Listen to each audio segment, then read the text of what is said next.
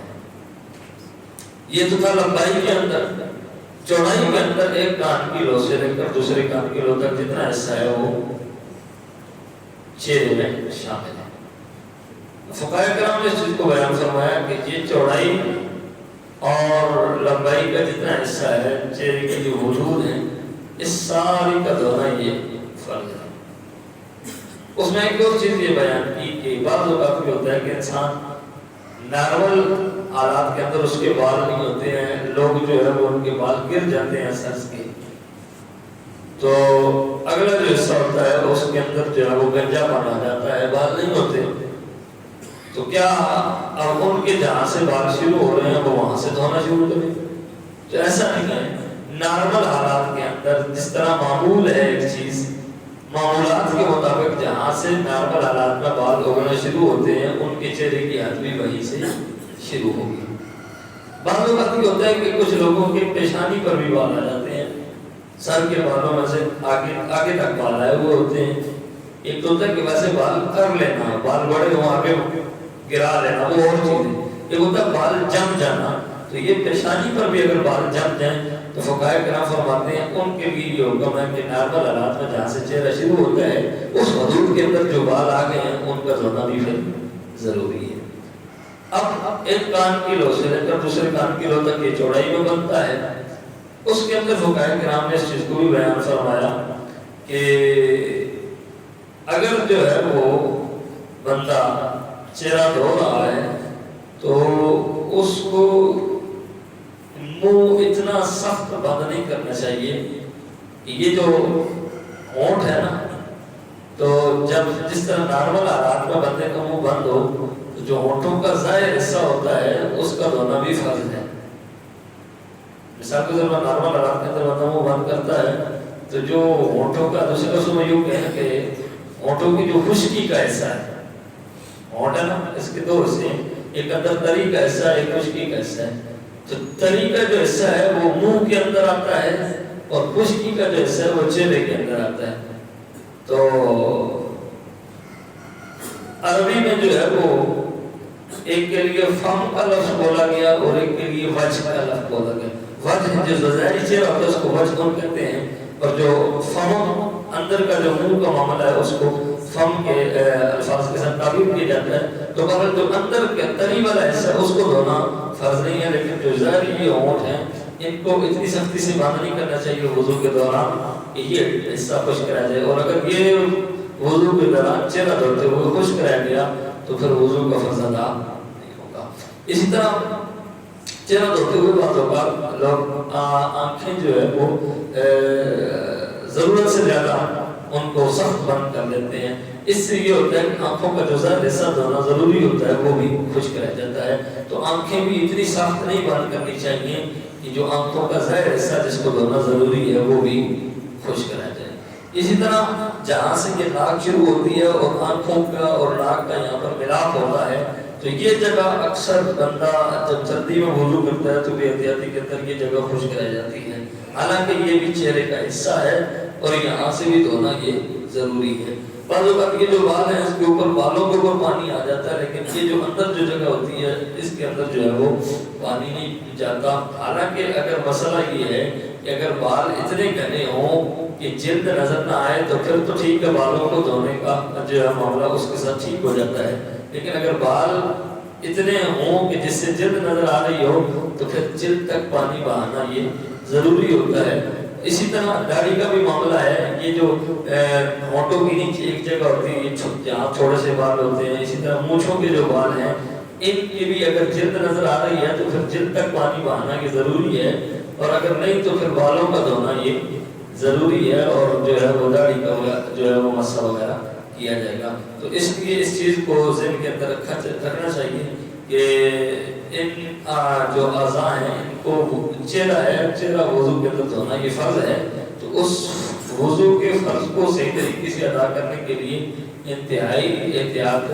ضروری ہے۔ اسی طرح یہاں پر داڑھی یہاں سے اگنا شروع ہوتی ہے، یہ جو حصہ ہوتا ہے یہاں پر جو بال ہوتے ہیں بعض اوقات یہاں سے احتیاط سے نہیں دھویا جاتا، بالوں کے اوپر پانی پیا جاتا ہے، لیکن یہ جو جگہ ہے یہ خشک رہ جاتی ہے، تو لہٰذا اس لیے چہرہ جب بھی دھوئیں تو وضو کے فرائض میں سے یہ پہلا فرض ہے، تو اس میں احتیاط کیا کریں۔ اللہ تعالیٰ مجھے بھی آپ کو بھی عمل کی توفیق عطا فرمائے۔